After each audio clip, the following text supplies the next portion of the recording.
Kiekvieną kartą prisijungdami prie savo internetinės bankininkystės arba įvesdami kortelės numerį, kad atliktumėte mokėjimą, jūs dalijatės jautrią informaciją. Tačiau kaip ši informacija apsaugota ir ką galite padaryti patys? Šiame vaizdo įraše nagrinėsime, kaip privatumas, šifravimas, slaptažodžiai ir protingi įpročiai saugo jūsų skaitmeninį gyvenimą. Pradėkime nuo šifravimo. Šifravimas paverčia jūsų duomenis, pavyzdžiui, slaptažodžius, žinutes ir kortelių numerius, neįskaitomų kodų, kai jie siunčiami internetu. Tokiu būdu, net jei kas nors sugebėtų perimti informaciją, ji būtų neperskaitoma. Tik tinkamas bankas, programėlė ar paslauga gali teisingai iššifruoti informaciją. Svetainės, kurios apsaugo jūsų duomenis šifruodamos, savo interneto adreso pradžioje naudos HTTPS. Raidė S reiškia saugus. Šalia jos taip pat matysite mažą spynelę simbolį. Tai pirmieji požymiai, kad svetainė naudoja šifravimą ir saugo jūsų privačią informaciją. Tačiau šifravimas nėra vienintelis būdas apsaugoti jūsų informaciją. Kitas svarbus sluoksnis yra jūsų slaptažodis. Stiprus slaptažodis yra tarsi gera spyna. Jis apsaugo jūsų paskyrą, net jei kas nors atspėtų jūsų elektroninio pašto adresą ar vartotojo vardą. Stipriame slaptažodyje turėtų būti didžiųjų ir mažųjų raidžių, skaičių ir simbolių. Venkite naudoti vardus, gimimo datas ar paprastus žodžius, pavyzdžiui, slaptažodis 123. Dar geriau yra naudoti dviejų veiksnių autentifikavimą. Tai antras žingsnis po slaptažodžio įvedimo. Tai gali būti į telefoną atsiųstas kodas, piršto atspaudo nuskaitimas arba numeris iš programėlės. Tai tarsi turėti dvi spinas ant jūsų lauko durų, o ne vieną. Net jei sukčius gaus jūsų slaptažodį, jis vis tiek negalės pasiekti jūsų paskyros be antrojo kodo. Galbūt svarstate, ar bankai ir programėlės gali matyti viską, ką darau? Atsakymas yra ne.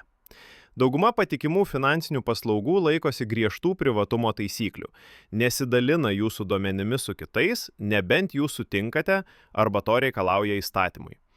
Daugelis jų taip pat leidžia jums pasirinkti, kokią informaciją norite bendrinti. Pavyzdžiui, ar programėlė gali pasiekti jūsų buvimo vietą ar kontaktus. Vis dėlto jūsų privatumas taip pat priklauso nuo jūsų veiksmų. Venkite saugoti slaptažodžius naršyklėje, nebent tai saugus ir patikimas įrenginys. Nenaudokite to paties slaptažodžio skirtingose svetainėse. Ir niekada nerašykite savo slaptažodžių ant popieriaus ir nesidalykite jais elektroniniu paštu ar SMS žinute, net su šeimos nariais. Galiausiai, būkite atsargus dalindamiesi informaciją socialiniuose tinkluose. Sukčiai kartais iš jūsų įrašų renka asmeninę informaciją, pavyzdžiui, gimimo datą, gimtąjį miestą ar augintinio vardą. Tada jie ją panaudoja slaptažodžiams atspėti arba saugos klausimams atsakyti. Geras patarimas. Jei viešai nesidalintumėte informaciją su nepažįstamuoju, neskelbkite jos internete. O dabar kviečiame jūs į praktinę dalį, kur galėsite pritaikyti savo žinias, atlikdami dirbtiniu intelektu paremtas praktinės užduotis.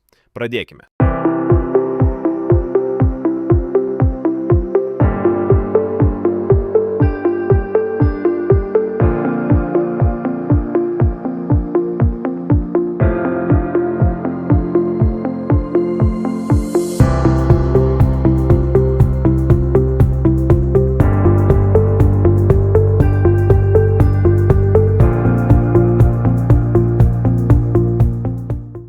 Ačiū, kad žiūrėjote. Jūs ką tik sužinojote, kaip saugoma jūsų asmeninė ir finansinė informacija ir ką galite padaryti, kad ją apsaugotumėte. Kitame vaizdo įraše pasidalinsime naudingų kasdienių skaitmeninio saugumo įpročių kontrolinių sąrašų, kad jūsų gyvenimas internete būtų saugus kiekvieną dieną. Šis užsiėmimas baigtas. Dėkojame už dalyvavimą. Sekite programą studijoje, kad įgautumėte daugiau skaitmeninio finansinio raštingumo įgūdžių. Sėkmingai baigę mokymo kursą gausite skaitmeninį ženklelį, pasiruošę naudotis skaitmeninėmis finansinėmis paslaugomis.